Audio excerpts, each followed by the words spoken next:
Hi, everyone, and welcome to Your Healthy Dose. It's a podcast about current trends in healthcare, and I'm your host, Kym Douglas.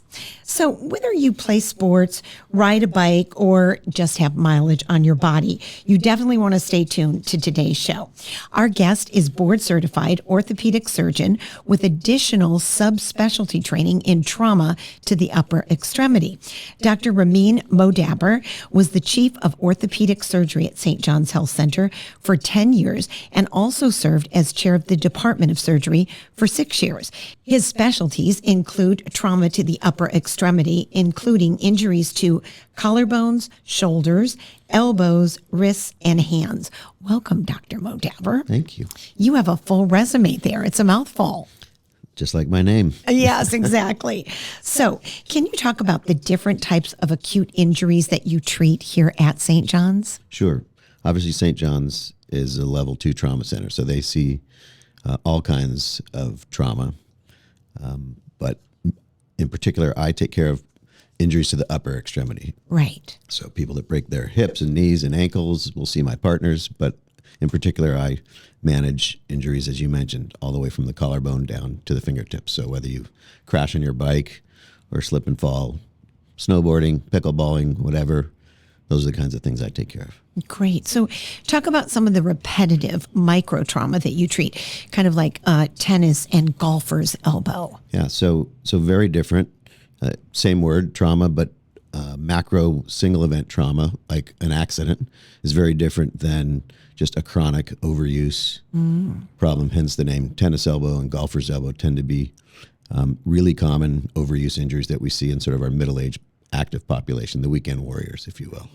Have you seen an increase like with pickleball injuries? Absolutely. Really? Yes. So interesting. We've been talking about it for the last couple of months in the office that we've seen more pickleball injuries than we have skateboards and snowboards. And wow. Yeah, because you've got a new sort of subset of active people that are picking up a sport, and it's pretty fast moving, and you'll see them slip and fall. You'll see them get overuse injuries, and even if they have other injuries, they're focused on getting back to pickleball as quickly as they can. Yeah, it's some kind of new addiction, I'll tell you. So with upper extremity injuries, how often is surgery required, and when should we seek medical attention? So anytime you have an acute injury that results in a deformity or a lack of function, or you see abnormal swelling, bruising, something that would characterize that you've had a recent injury, that's a reason to see somebody and get it looked at. Because more often than not, folks don't need surgery. They can be treated conservatively with bandaging, splinting, rest, etc. But other times, obviously, we do need to address broken bones and other soft tissue injuries with reconstruction. Sure. So regarding athletes, what can athletes do to prevent injuries? So that's obviously $1 million question. We've got athletes that consider themselves athletes, like our weekend warrior population.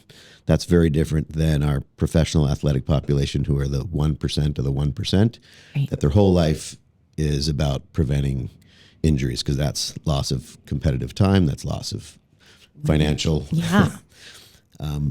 So those people, their whole life, it's rest, it's recovery, it's warming up, it's cooling down, all of those things to make it less likely that the inevitable happens, right? Certain sports are much more prone to injury, others maybe not so much.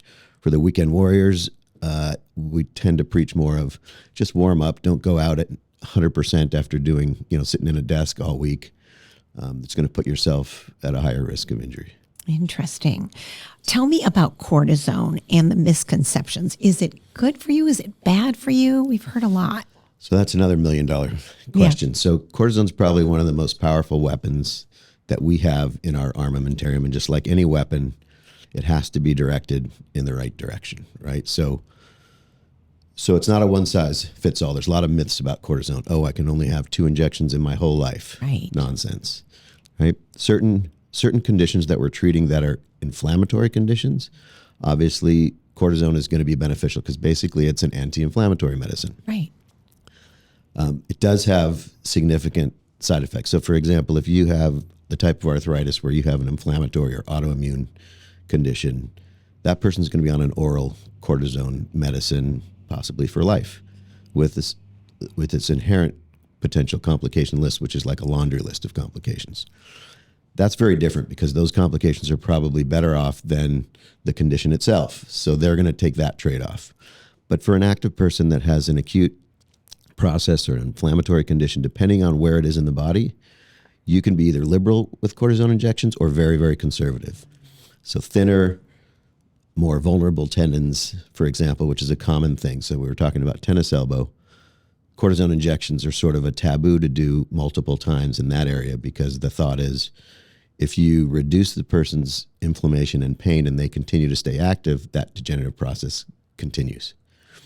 And similarly, like if we're injecting inside a joint, the cartilage inside the joint doesn't like to see cortisone. It's somewhat toxic to the cartilage. So you have to be careful in early stages not to overdo it. But in late stages, when the alternative is a joint replacement, right, you might say, I'd rather have a shot sure, and get my symptoms to go away than have a big operation. Makes sense, definitely. Now, there's a fairly new treatment called PRP. What is PRP and how does that work? So PRP stands for platelet-rich plasma. And if you think about our blood, which is basically what it is, our blood has lots of growth factors in it. So when you have trauma, the body sends a bunch of mediators, you bleed into that area, the body goes through a recovery or a healing process. And what we've tried to do with PRP, and it's got several iterations, but to keep it super simple, we spin your blood down. So we draw your blood, for example, and spin it in a centrifuge and discard the things we don't need. So we don't need the clotting factors and we don't need the cells, but we want some of those platelet-derived growth factors and other growth factors. And so instead of injecting a bag full of blood, we're injecting a small amount of this concentrated growth factor. It's sort of a crude way to amplify healing properties that are already in our own blood and putting it into a specific area where we're looking for a healing response. That's amazing. Can you expand a little bit more on who would get PRP, who wouldn't? Tell us more about it. So in my practice, probably the most common thing that I would use it for is tennis elbow, right? Yeah. So tennis elbow, or what we call lateral epicondylitis, is a degenerative tendinosis, technically. So what happens is tendon is the connection, if you want to use a model here. Please. Tendon is a connection of muscle to your bone. So if you look at that model right there, that little picture, what happens is your muscles typically stay strong throughout your life. And if you're active your whole life, that poor tendon just gets pulled on its whole life. So the tendon is really the attachment of your muscle to bone. So you know what muscles do. They contract, and the stronger they are, the more forcefully they contract. And their job is to move the bones. Right. So the attachment point hardly ever fails in a normal person, we'll just say, with normal activities. We don't see 20-year-olds and 30-year-olds, forgetting about elite athletes doing crazy things, but we're talking about the average person's activities. They're not going to have tendon problems in their second and third and fourth decades, typically. But as we stay active in our 40s and 50s, muscles stay strong now, and tendons take the abuse. So a tendon doesn't have great blood flow. So a PRP, where we're trying to put these growth factors into an area that typically would heal quite slowly, this could speed up that. So for a person, and in my practice, I typically would get an MRI scan of that person's elbow after they've failed first-line treatments. So they've gone to therapy, they've had a cortisone shot, they've worn a brace, they put on medicine or they took medicine, they've changed their activities and we're still struggling, and this is a common thing.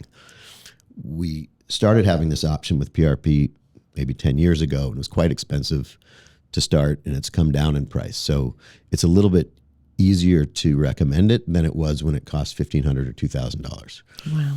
So now, it being more commonplace, you can offer it to folks.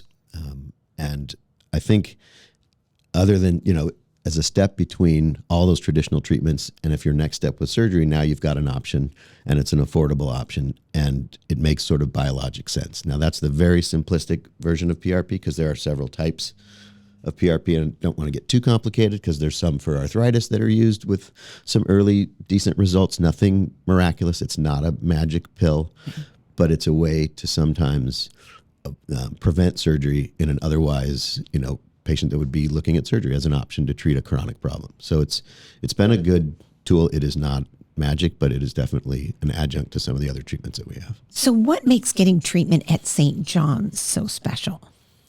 Well, St. John's is sort of a pearl in the middle of a city, right? So you have these, I love that. top hospitals in the country, UCLA Medical Center, Cedars-Sinai Medical Center in the same community, but we have this little pearl on the west side that is, what I would consider, a top tier elite community hospital. Great. The medical staff, the facility, the trustees, so the support from the community is bar none in terms of a hospital this size. So it's really a unique thing. And, I trained on the East Coast and then moved back home here. And I will say that of all the academic institutions that I trained at, I would be just as happy, if not happier, to walk into this hospital and be treated. It's that level of care. That's a great endorsement. You're so right. Couldn't agree with you more. How about we play a game? Sure. All right, true or false? Carpal tunnel is only a computer-related injury. What if I told you carpal tunnel existed before computers did? What? Wait, there was life before computers? What? It's a big myth. And Really? I'll play the game back with you. I'll tell you about two patients that come in and see me. One says, I work on the computer all day. My forearms get tired. I get achy at the end of the day. And I think I have carpal tunnel. Okay. And the other person says, my hands fall asleep when I'm asleep, or sometimes when I'm driving my car, and I don't know what's going on. Which one of those two patients do you think has carpal tunnel? Well, I would think it's the computer one, but now It's absolutely not. really? Yeah. So it's more of your hands fall asleep? Yeah, so carpal tunnel is a compression problem of the median nerve. So it's a nerve that goes through your palm, basically goes from the forearm into your hand through a tunnel called the carpal tunnel. The tunnel's shared. The nerve is in the tunnel with 9 tendons. So if the tendons get inflamed or the tunnel changes shape and size, the poor little nerve in the corner gets squished, and certain fingers, 3.5 fingers in your hand, go to sleep. And the typical reason for that is most of us sleep like this. Yes, Right? I So do. that puts pressure, increases the pressure in the tunnel, nerve goes to sleep. Similar when we drive, same position for a long period of time. Those are probably the two most common complaints of people that once we do a nerve test to confirm they have or don't have carpal tunnel, those are probably the two biggest complaints of patients that truly have carpal tunnel, as opposed to the computer person who basically has an overuse, repetitive strain type of problem. So what about me when I do my 1,000 push-ups every morning? Just kidding. And I do one push-up literally, and I feel like, oh, my wrist, that's not the same thing. No, it's probably more related to your bearing weight on a structure that really wasn't designed to bear weight. And so if you don't build up strength and the ability to tolerate that, you probably just get an achiness in a joint that really doesn't want to be worn weight on. I thought you were going to give me a reason not to exercise and do my push-ups. No, great. Okay. All right. We're still in the game. Numbness, true or false, in the fingers is the only symptom.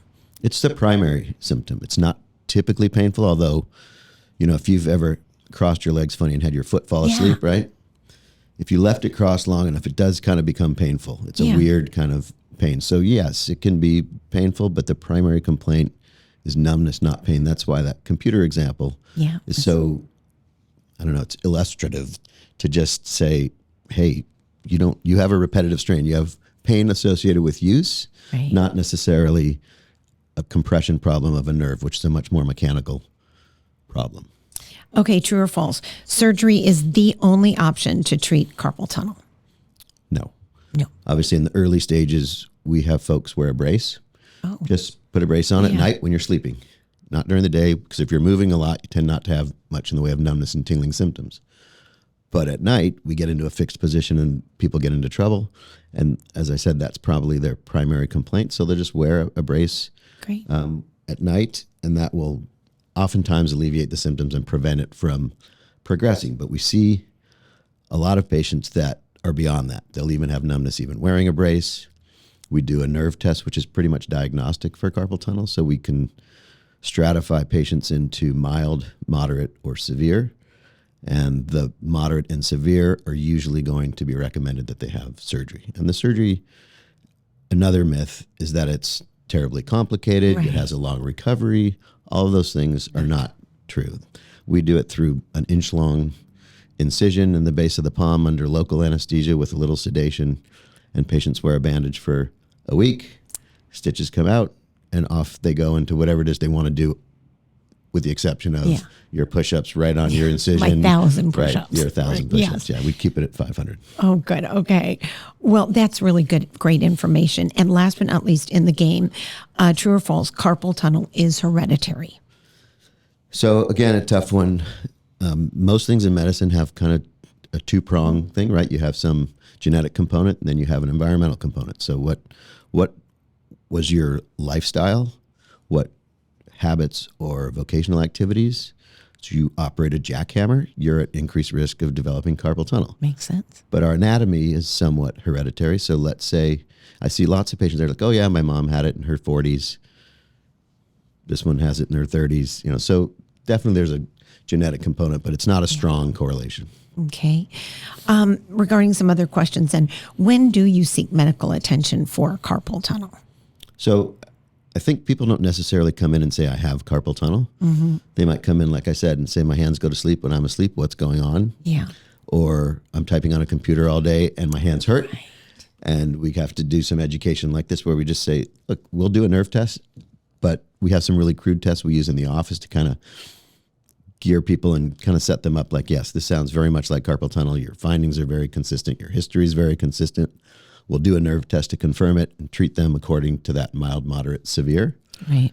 But a lot of times we'll just reassure them that this is repetitive strain and maybe some ergonomic training, maybe some therapy, maybe wear a brace at night if you want to, take some anti-inflammatory medicine, make sure you're on a multivitamin if that's something that we're concerned about, diet. So there's a lot of components to carpal tunnel that we can kind of manage just with nutrition.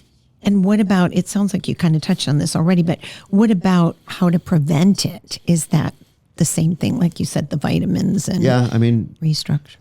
I think anytime you're in like so many people work at a computer all day, right?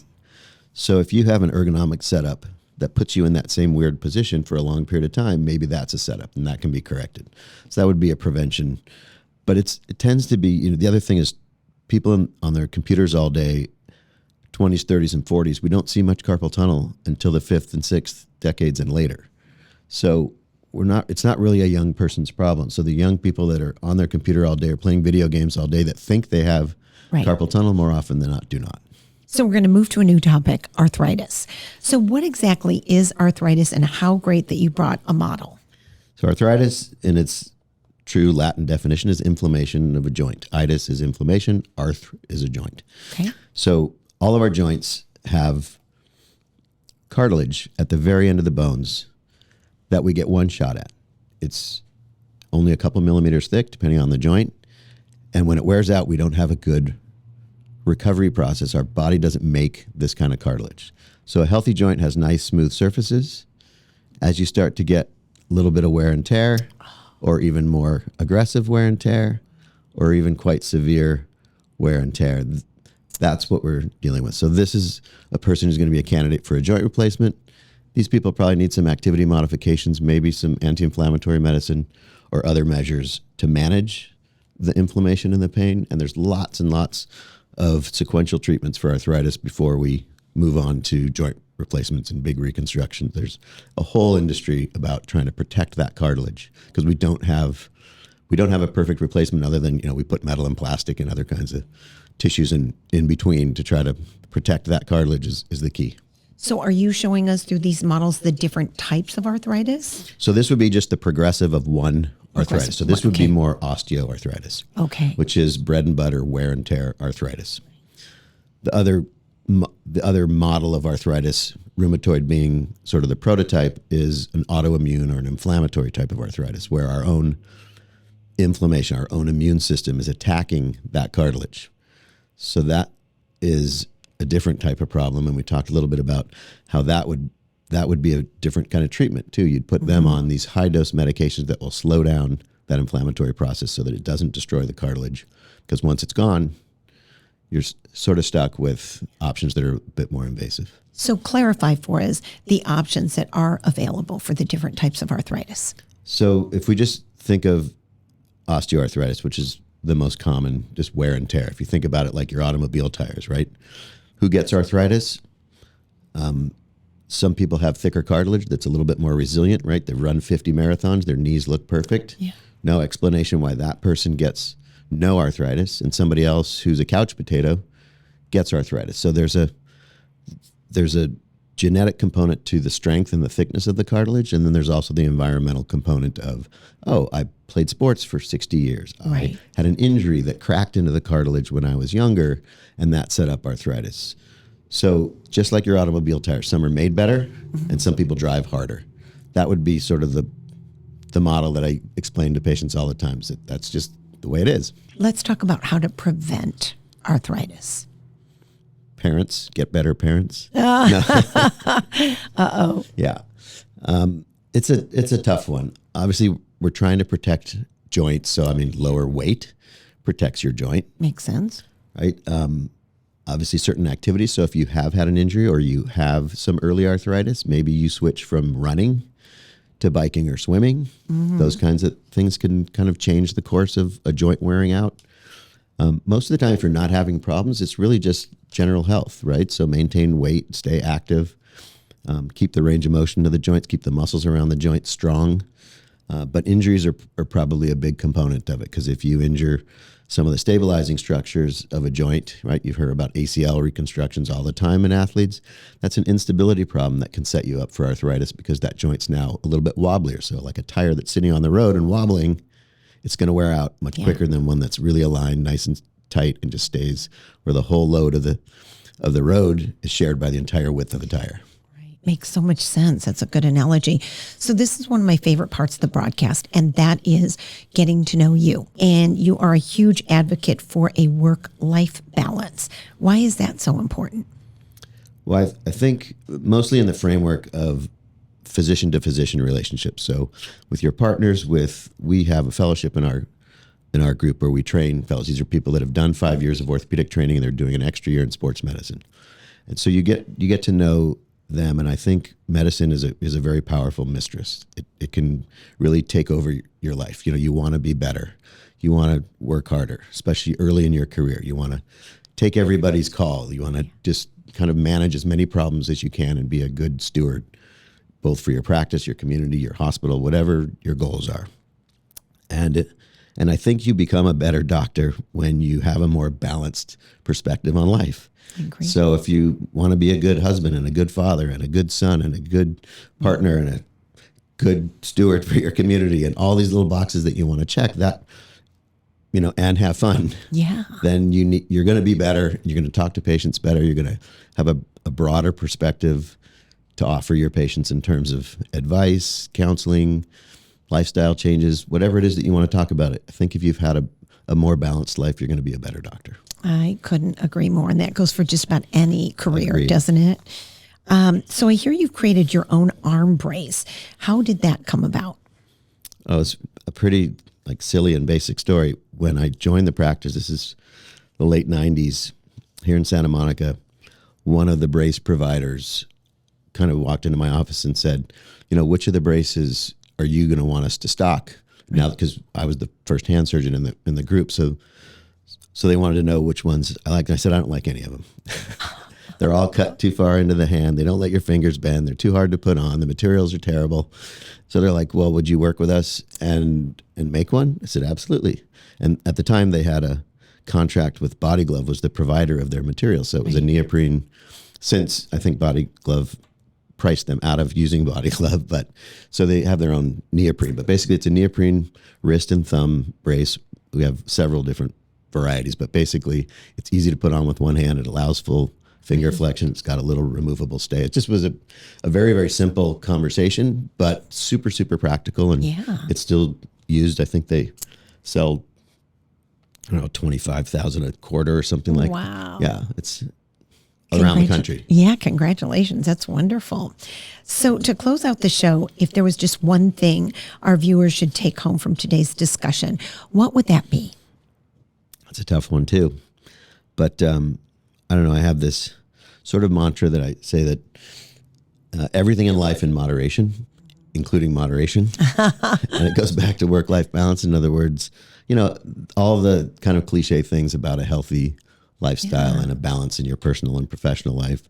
I think somewhere in that moderation is a happy spot for everyone. And I think nowadays, I think we're very, very occupied and preoccupied and get very extreme in certain things. And I think that life is lived in the gray. And I think the better you can balance the gray, I think you're going to just be happier. I love that. What a great note to end on. Staying in the gray and just keeping balance. Embrace the gray. Yeah, right? Yeah. Anyway, I'm so glad that you're here today, and thank you for sharing your model with us and all of that great information. Thank you to St. John's Health Center Foundation for making this podcast possible, and all the many friends who support the foundation. And if you've missed any episodes from the past, all you have to do is go to yourhealthydose.org and you can catch up on them.